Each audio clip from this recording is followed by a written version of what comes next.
दिल्ली की मादीपुर विधानसभा सीट पर भी बीजेपी ने बाजी मार ली है। अनुसूचित जाति के लिए रिजर्व ये सीट हाई प्रोफाइल सीट बन गई थी, क्योंकि यहां से पूर्व मंत्री और आम आदमी पार्टी की नेता राखी बिरला चुनाव लड़ रही थीं।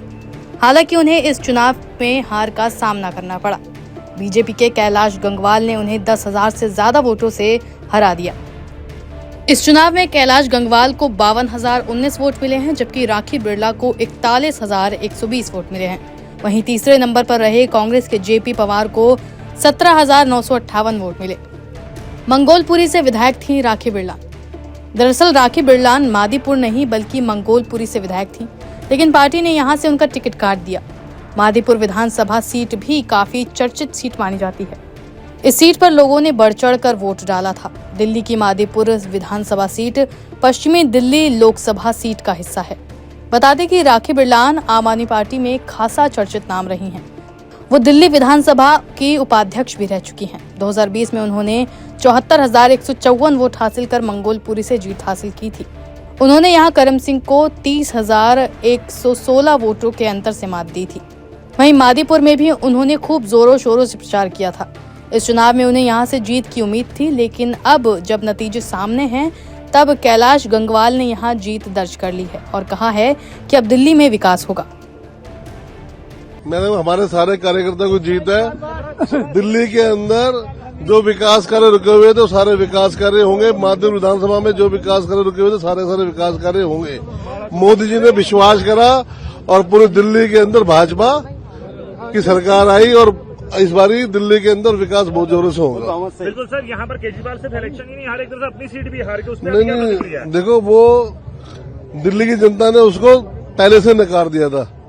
कोई काम नहीं हो रहा था दिल्ली। जब हम जनता के बीच में जाते थे तो दिल्ली भारतीय जनता पार्टी को उन्होंने सपोर्ट करा और दिल्ली की जनता ने झूठ का साथ ना देके सच्चाई का साथ दिया। दिल्ली के अंदर विकास होगा।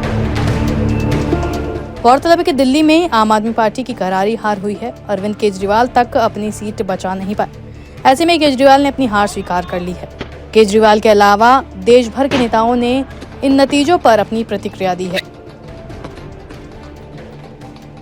आज दिल्ली के चुनाव के नतीजे आए हैं और जनता का जो भी निर्णय है, जनता का जो भी फैसला है, उसे हम पूरी विनम्रता के साथ स्वीकार करते हैं। जनता का निर्णय सर माथे पर। मैं भारतीय जनता पार्टी को इस जीत के लिए बहुत बहुत बधाई देता हूं और मैं उम्मीद करता हूं कि जिस उम्मीद के साथ और जिस आशा के साथ लोगों ने उनको बहुमत दिया है, वो उन सभी उम्मीदों और आशाओं पे पूरा उतरेंगे।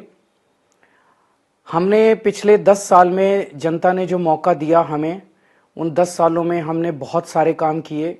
शिक्षा के क्षेत्र में, स्वास्थ्य के क्षेत्र में, पानी के क्षेत्र में, बिजली के क्षेत्र में और भी अलग अलग तरीके से लोगों को राहत पहुंचाने की कोशिश की उनकी ज़िंदगी में।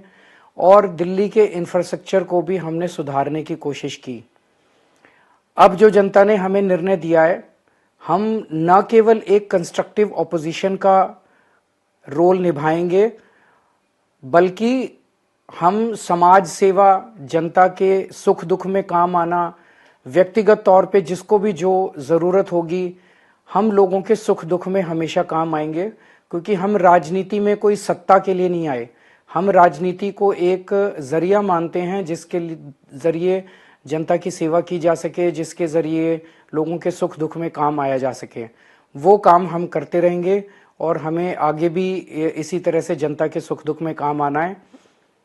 मैं आम आदमी पार्टी के सभी कार्यकर्ताओं को बहुत बहुत बधाई देना चाहता हूं। वो बहुत शानदार चुनाव लड़े, बहुत मेहनत की, उन्होंने बहुत कुछ सहा। इस पूरे चुनाव के दौरान उन्होंने बहुत शानदार चुनाव लड़ा।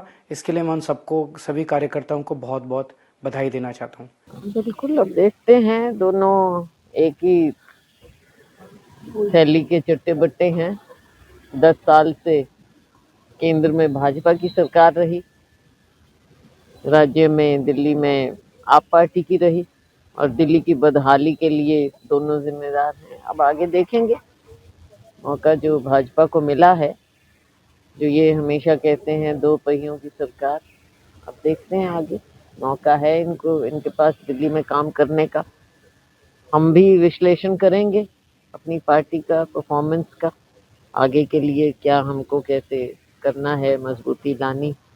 और अब्दुल्ला कहते हैं कि आपसी कांग्रेस की गुटबंदी टूट है, उसकी वजह से ये परिणाम आए। वो तो पार्टी अब अपने आप देखेगी कि हमारे क्या कहाँ कमियां रही, कहाँ हमको और मजबूती की जरूरत है, वो पार्टी करेगी विचार इस पर। नहीं देखो, जीत हुई है ठीक है, लेकिन यहाँ जैसे मिल्कीपुर में तो अखिलेश जी ने बोला कि हमारा कैंडिडेट नहीं था, हमारा समर्थन था उनको, और यहाँ पे ये हुआ अखिलेश जी पूरा इलेक्शन से जुड़े रहे, तो उन्होंने सारी चीज बोली है कि क्या क्या वहाँ पे हुआ है, तो मैं तो उन्हीं के साथ हूँ, अखिलेश जी के साथ हूँ कि भाई उन्होंने जो कहा अक्षर अक्षर सच बोला है। दिल्ली का चुनाव कांग्रेस आ रही है, इसका कारण क्या रहा? देखो, दिल्ली में हम लोगों ने लड़के अपना वोट परसेंटेज बढ़ाया, क्योंकि अलायंस अगर हो जाता आपका और कांग्रेस का तो ये परिदृश्य दूसरा होता। वोट का बिखराव है तो इससे फर्क पड़ा है। तो एक हम लोगों ने कहा कि एक ये जंग थी, हम लोग एक लड़ाई हारे हैं उस जंग की, लेकिन जंग हमारी जारी रहेगी। लगातार विपक्ष आरोप लगा रहा है चुनाव आयोग पर, सरकार पर, इस पे आप नहीं देखो, चुनाव आयोग को जो निष्पक्षता का रोल करना चाहिए था वो मैं नहीं कह रहा हूँ, पूरा इंडिया के अलायंस है जो उससे बाहर भी सब लोग कह रहे हैं कि वो अपना रोल सही ढंग से नहीं निभा रहा है, यही मेरा कहना है। मिल्कीपुर हार को किस तरह से देखते हैं? नहीं, हार को क्या कि आप जानते हो कि जब सरकार ने चुनाव लड़ा, सरकार जीती। देखिए, ये रिजल्ट का परिणाम हमारे लिए निराशाजनक जरूर रहा, पर ये लोगों का मत है, लोगों की चाह थी कि हम इस बार बदलाव लाएं और उन्होंने बीजेपी के पक्ष में वोट दिया और अब सरकार बनाने का मौका दिया है, तो इसको हम स्वीकार करते हैं। और जहां तक कांग्रेस पार्टी की बात है, कांग्रेस पार्टी के हमारे दिग्गज नेता ने बहुत मेहनत की थी, बहुत काम किया था, और हमें लगता था कि कहीं न कहीं लोग अवश्य याद रखेंगे कि दिल्ली की डेवलपमेंट में जब कांग्रेस 10 साल सत्ता में रही, हमारी शीला दीक्षित जी वहां मुख्यमंत्री थे, तो उनके कार्यकाल में भी बहुत सारा काम दिल्ली में हुआ, और हम सोच के चले थे कि लोग विकास को देखते हुए, काम को देखते हुए वोट देंगे। इसमें हमें निराशा जरूर हाथ लगी है, पर अंततः हमें ये फैसला स्वीकार करना पड़ रहा है, और हम आगे देखेंगे कि पार्टी में क्या कमियां रही, क्यों हम इसमें सफलता हासिल नहीं कर पाए।